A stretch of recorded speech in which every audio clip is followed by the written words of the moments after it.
Ce jour, lundi 24 avril 2023, un conseil extraordinaire des ministres s'est tenu sous la présidence du général Mohamed Idriss Déby Itno, président de transition, président de la République, chef de l'État, président du Conseil des ministres.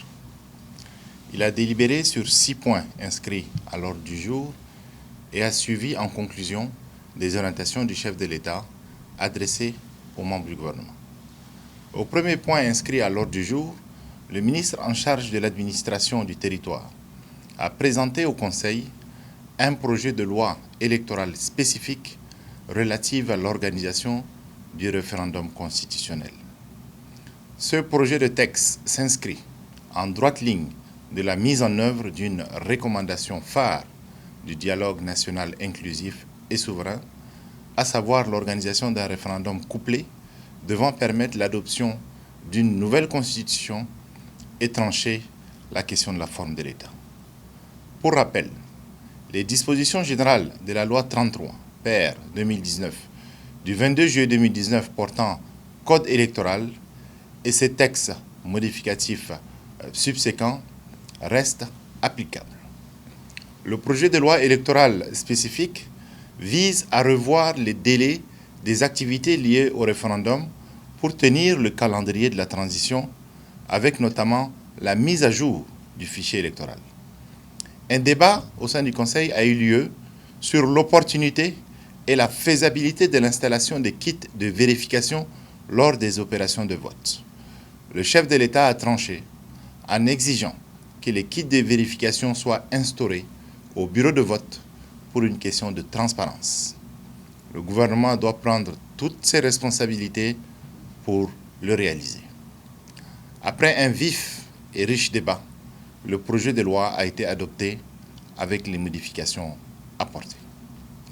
Le second texte soumis au Conseil, présenté par le ministre de la Communication, est un projet de loi portant création d'une école supérieure de journalisme et des métiers de la communication. Le projet de texte a été adopté en l'état avec un fort soutien du chef de l'État pour sa mise en œuvre rapide. Au point 3 inscrit à l'ordre du jour, le ministre des Infrastructures et du Désenclavement a soumis 2 projets de loi. Le premier portant modification de la loi adoptée en 2000 portant création du Fonds d'entretien routier. Un constat à la base du texte, plus de 20 ans après la création du FER, son organisation et son fonctionnement ne donnent satisfaction ni aux usagers ni à l'État. Le comité de gestion, constitué majoritairement de privés, est devenu inopérant et depuis plus d'1 an, le FER est géré par un administrateur provisoire. Face à cette situation, l'État, principal pourvoyeur de financement, a décidé de reprendre la gestion du FER avec la désignation des responsables du FER par décret et son administration par un conseil d'administration pour plus d'efficacité. Le second projet de loi a pour objet la création d'un fonds spécial pour la préparation des projets d'infrastructure. L'absence d'études pour la réalisation des infrastructures est un frein au développement et au financement de nos infrastructures par les partenaires au développement. Le Conseil a avalisé les 2 projets de texte. Au point 4 de l'ordre du jour, le ministre de la Santé publique et de la Prévention a soumis au Conseil 3 projets de loi et un projet de décret. Le projet de loi portant lutte contre l'alcoolisme a été renvoyé pour une relecture afin de prendre en compte la sensibilisation comme élément central de la lutte contre l'alcoolisme. S'agissant du projet de loi déterminant les principes fondamentaux de l'organisation et la réglementation de la médecine traditionnelle au Tchad, le Conseil a validé les textes ainsi que les principes fondamentaux annoncés.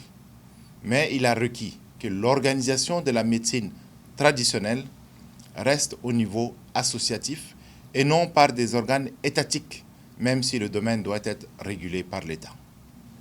Les 2 derniers projets de texte présentés par le ministre de la Santé, à savoir un projet de loi portant érection de l'hôpital d'amitié Tchad-Chine en centre hospitalier universitaire CHU et un projet de décret portant organisation et fonctionnement de l'Institut national de santé publique du Tchad, INSAPT, ont été adoptés par le Conseil des ministres. Le point 5 a trait à un projet de loi portant création d'une société anonyme dénommée Tchad Petroleum Company, TPC, présenté par le ministre des Hydrocarbures et de l'Énergie.